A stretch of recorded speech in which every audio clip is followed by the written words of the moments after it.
El debate, lo digo muy rápidamente, ¿no? Son entre principialistas que sostienen pues, que el problema central del derecho constitucional es aplicar principios, ¿no? Con eso se alinean, por ejemplo, Manuel Atienza en España, ¿no? Y quienes sostienen, como el propio caso de Ferrajoli, una suerte de garantismo. Es decir, o los textos que expresan garantías o los principios. Pero el constituyente nuestro, afortunadamente, a mi manera de ver, resolvió el problema porque incluyó todo en la Constitución ecuatoriana. Valores, principios y reglas. En virtud de una de esas reglas, justamente estamos aquí reunidos para tratar temas que tienen que ver con los valores y los principios, de paso, ¿no? Los valores que la Constitución ecuatoriana establece son constituyentes, algunos de ellos, porque nacen de la propia naturaleza de la sociedad ecuatoriana. Tal es la plurinacionalidad, la diversidad, la interculturalidad. Hay otros que son conformativos desde el punto de vista de que a estos elementos sustanciales se le añaden la libertad, la igualdad, la equidad, la solidaridad como disposiciones, y también otros que tienen que ver, que son de carácter funcional, como por ejemplo el gobierno descentralizado, ¿no? Es decir, estos son valores. La Constitución ecuatoriana nos dice, de esta manera debemos establecer nuestro ordenamiento, así es como debemos funcionar, ¿no? Por supuesto, pues que a partir de allí no se pueden quedar en valores, porque los valores son insuficientes, no bastan para poder establecer un ordenamiento, ¿no? Y así, por ejemplo, la Constitución establece que existen principios básicamente referidos a lo que se llama el summa causae o buen vivir.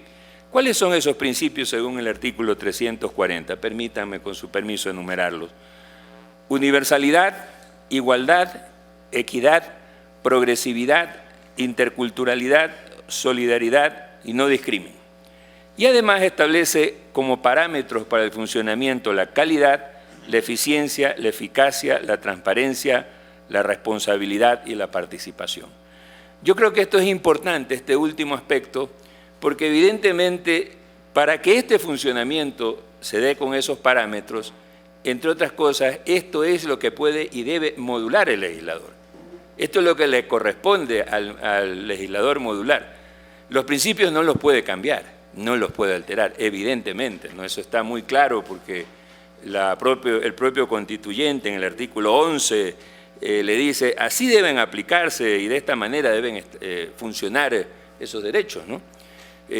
Pero a cambio, si establece estos parámetros, lógicamente pues eso permite que justamente la regulación de esos derechos, la modulación que hará el legislador, pues sea una labor muy fructífera, de gran beneficio para el ciudadano, porque, por ejemplo, ¿qué mejor que para el ciudadano que la seguridad social, voy a mencionar a manera de ejemplo, ¿no? La seguridad social se basa en el principio de solidaridad y por supuesto el de universalidad, entre otros, ¿no? Pero qué mejor si el legislador, por ejemplo, se preocupa porque la calidad, la eficiencia y la eficacia, que también están mencionados allí, sean mejorados a través de la norma, ¿verdad? Es decir, es aquí donde justamente, insisto, la labor creativa del legislador se puede expresar de mucha mejor manera para modular, para hacer que sean eficaces esos principios. Bien, con esos antecedentes quiero señalar pues que establecido que las enmiendas deben considerar evidentemente que hay límites que no pueden ser traspasados, que tienen que ver con estos principios y valores que están claramente establecidos, ¿no? Para que no se vean afectados los derechos del buen vivir ni a los objetivos constitucionales. Evidentemente que podemos hablar de la necesidad de que se cumpla con el mandato de adecuación que el artículo 84 establece para el legislador, que consiste, pues, como decía, en adecuar, en modular esos derechos para que estos sean, me refiero a los de la ley, de las normas, y en este caso de la propia Constitución, para que sean acorde con estos principios y valores. Bien, ya con estos antecedentes me voy a concentrar en tres aspectos de las enmiendas exclusivamente, ¿no? En primer lugar, en la enmienda que tiene que ver con la reelección, las modificaciones del artículo 114 y 144, ¿no? Este tema es un tema que tiene que ver también con ciertos derechos que están tutelados previamente. Hay otros principios aquí. Los principios en este caso son los de la participación protagónica de los ciudadanos previstas por el artículo 95 de la Constitución. Con su permiso voy a leer cuáles son esos principios. Igualdad, autonomía, deliberación pública, respeto a la diferencia, control popular, solidaridad e interculturalidad. Estos son los principios que establecen justamente o que garantizan la participación protagónica de todos los ciudadanos del país, ¿no? Estos principios, lógicamente, deben adecuarse en este caso, pues para el tema eleccionario. Me parece que en uso de esa autonomía y en ejercicio de la facultad a la deliberación pública, le corresponde precisamente a la ciudadanía decidir por sí misma quién debería ser su mandatario, estableciendo pues la posibilidad de la reelección o no. Yo quisiera de paso solamente decir que este tema fue un tema que fue introducido en realidad en los ordenamientos recién a mediados del siglo pasado, y en concreto en Estados Unidos de América, y más precisamente en contra de Franklin Delano Roosevelt, quien había ganado por tercera ocasión la presidencia de Estados Unidos. Claro, falleció, ¿no? Ya no tuvo tampoco otra oportunidad. Pero era tal su popularidad, no era tal la fuerza que tuvo, pues que variando justamente estableciendo justamente la enmienda, ¿no? En ese sentido, se prohibió la reelección presidencial, sino por una ocasión en Estados Unidos de América. Algo similar pasó en Francia con el régimen de Charles de Gaulle, ¿no? En su momento. Bueno, me estoy refiriendo a regímenes presidencialistas, no a los parlamentarios, porque los parlamentarios se rigen por otro principio. El partido es el que gana, el partido es el electo, pero el líder del partido es el que resulta electo.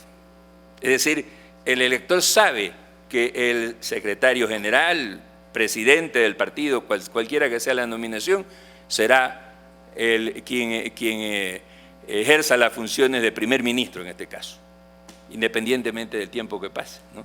Es decir, en el régimen parlamentario, la votación a través del partido y la nominación por el partido implica pues entonces que la posibilidad sencillamente de que sean el partido quien nomine a su líder, ¿no? Como lo hace pues en Congreso o en cualquier evento que de por sí sucede.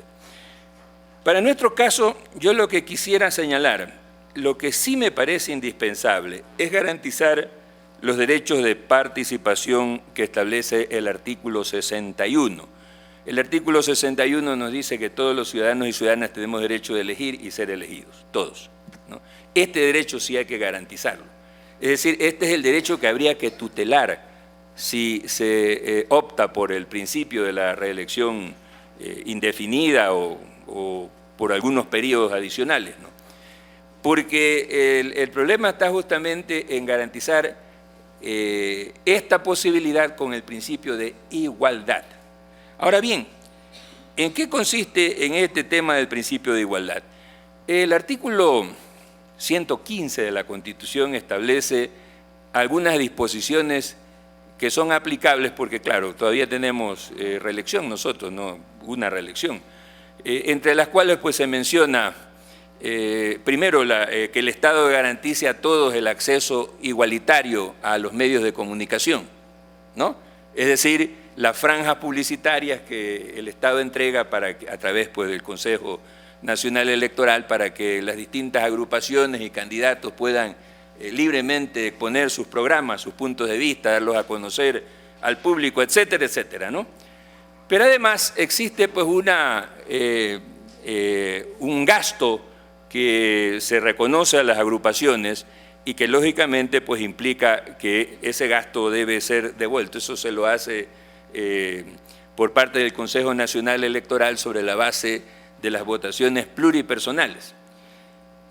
Se me ocurre que aquí podría darse un problema, porque claro, aquí hay un enredo, ¿no?, entre las elecciones pluripersonales y lo que reconoce el Consejo Nacional Electoral a las agrupaciones que han gastado, por supuesto, en esa promoción, y el hecho pues, de que estamos frente a la designación de elecciones pluripersonales para el caso de las autoridades, ¿no? Y estas elecciones unipersonales, lógicamente, pues, se dan o suelen confluir en periodos electorales precisos con algunas de carácter, sobre todo con las asambleístas, ¿no?, de carácter plural, o sea, de composición plural.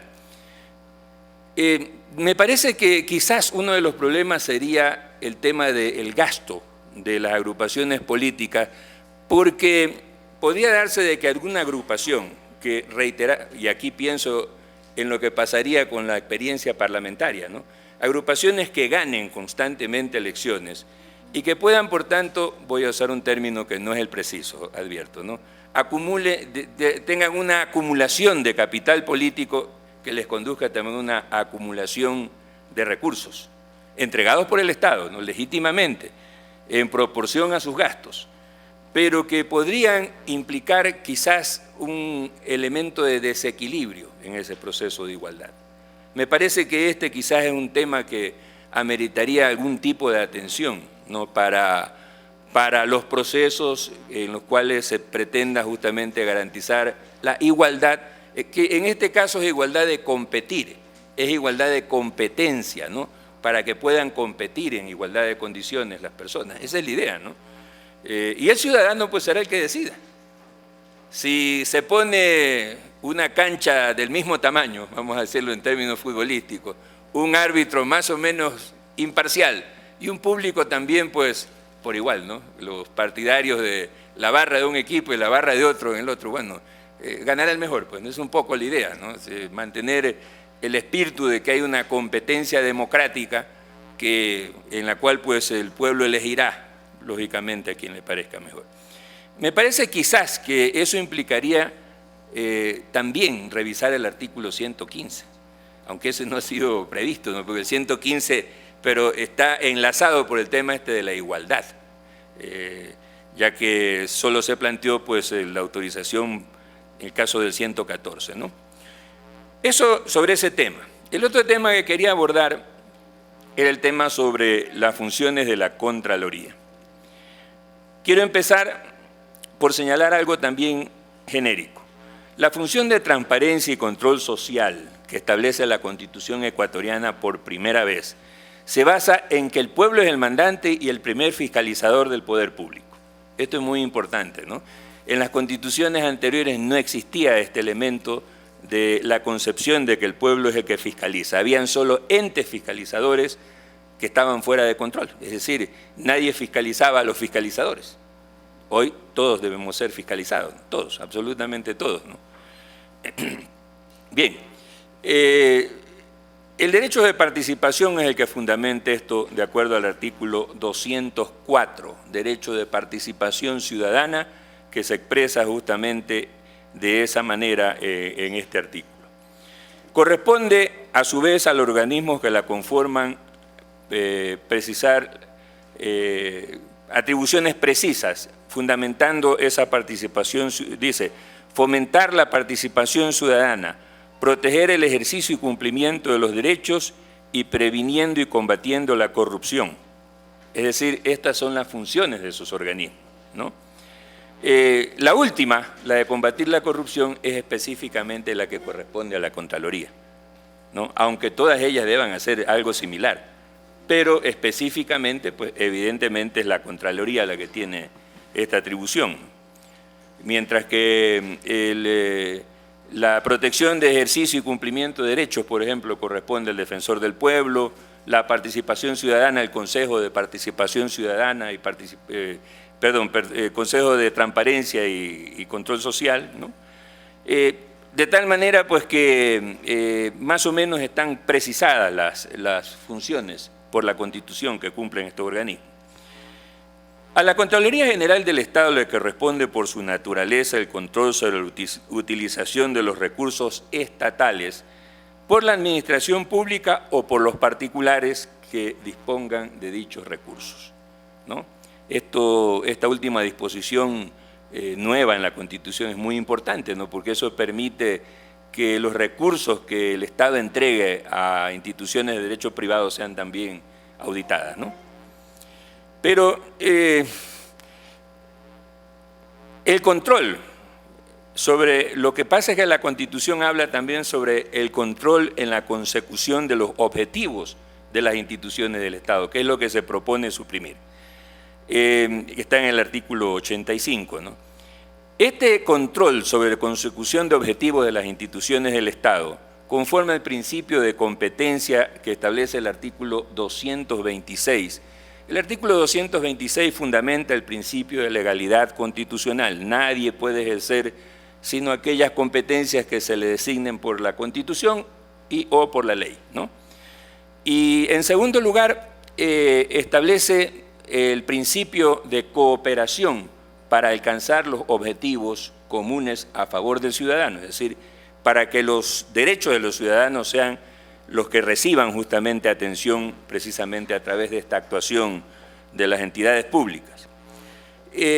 ¿A quién le correspondería controlar precisamente esto? De acuerdo al artículo 85 de la Constitución, que dice que las políticas y servicios públicos son garantías constitucionales, desde el punto de vista constitucional le corresponde primero a la Corte Constitucional.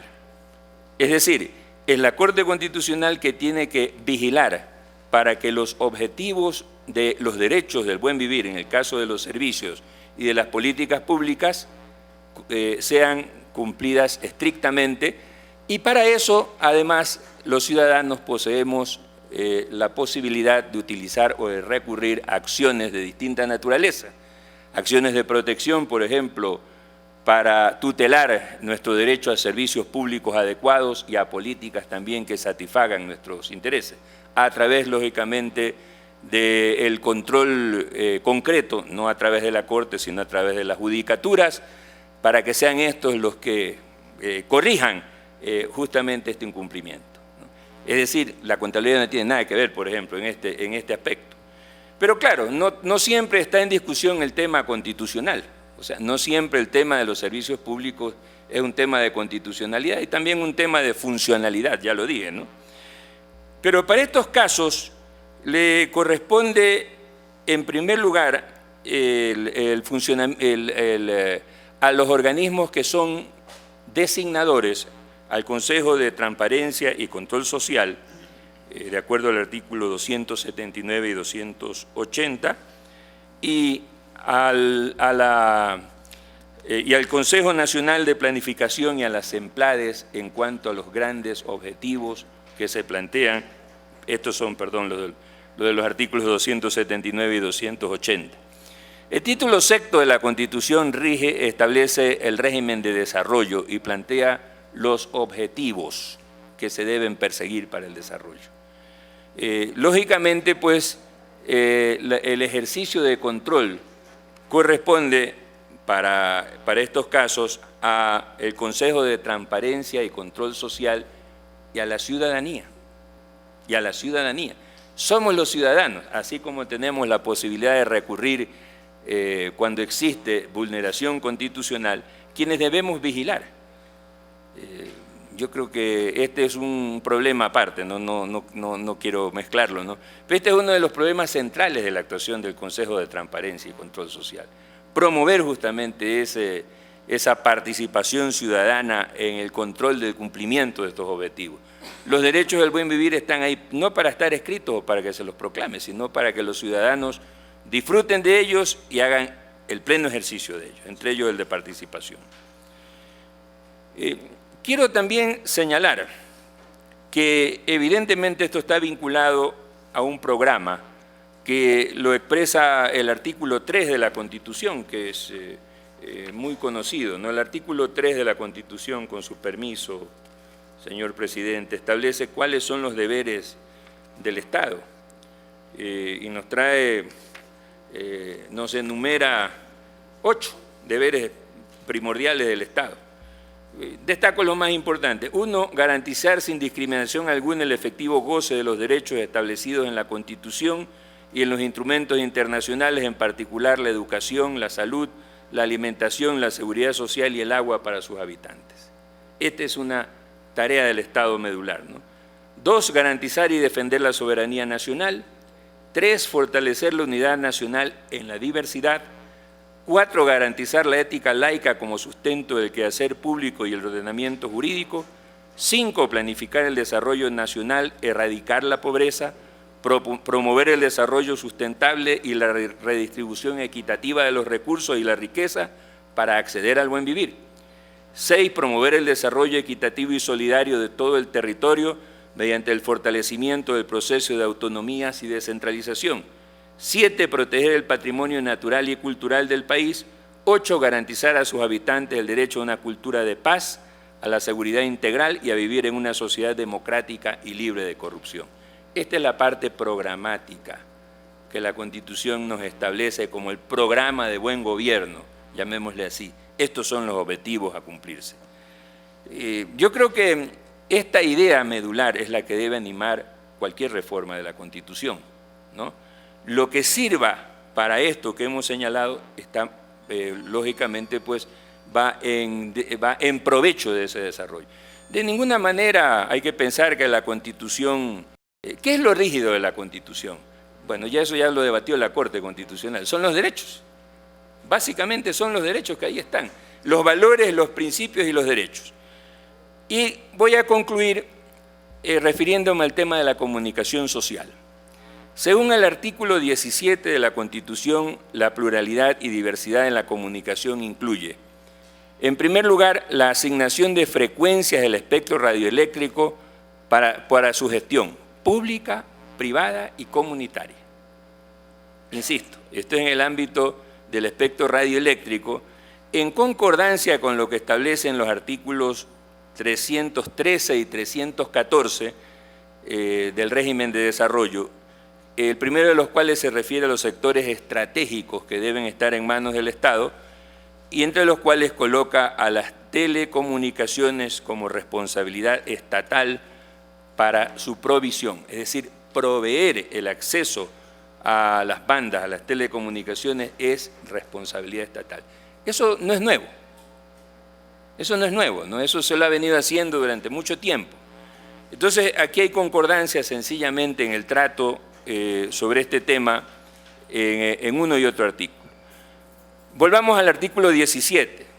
El artículo 17 dice que el otro deber del Estado es facilitar y fortalecer el acceso de medios de comunicación, la formación, dice, y creación y fortalecimiento de medios de comunicación públicos, privados y comunitarios. Y el tercero es el acceso universal a las tecnologías de información y comunicación. A mi manera de ver, el problema está en que no hay discusión, no hay debate sobre el tema de qué es un servicio público en el ámbito del espacio radioeléctrico. Eso no hay discusión acerca de eso, ¿no? Sobre el carácter del servicio público. Lo que pasa es que lo que el artículo 17 establece, a mi manera de ver, no da para entender, porque cuando habla de facilitar, ese es el verbo que usa el artículo 17, facilitar la creación y fortalecimiento de medios de comunicación públicos, privados y comunitarios. Yo creo que el deber esencial de la Asamblea como legisladores está en facilitar esa creación a través del apoyo, estableciendo las normas que deben brindarse para el apoyo tecnológico, financiero y formativo al sector comunitario, a través de la Dirección para la Economía Popular y Solidaria, debido a lo que establece el artículo 283 de la Constitución sobre el carácter solidario de la economía, ¿no? Claro, el tema es que esto no está funcionando, de hecho. Yo estoy seguro que si ustedes y la Asamblea pregunta cómo está el desarrollo de las asignaciones a los medios comunitarios, tendremos una escasa asignación de medios pese al mandato específico que la Constitución y a través de plebiscito el pueblo ecuatoriano estableciese. Eso hay que garantizarlo, porque lamentablemente los sectores comunitarios no tienen la capacidad financiera propia, tecnológica, formativa, para poder hacer realidad este derecho. Y el deber justamente de las normas es ayudar a que se plasmen en realidad esto, hacer que esos planteamientos se conviertan en realidad. Bien, yo quiero concluir diciendo sencillamente que estos puntos de vista apuntan evidentemente hacia lo que había señalado. El robustecimiento del régimen constitucional, de los derechos del buen vivir y del empoderamiento ciudadano. Muchas gracias.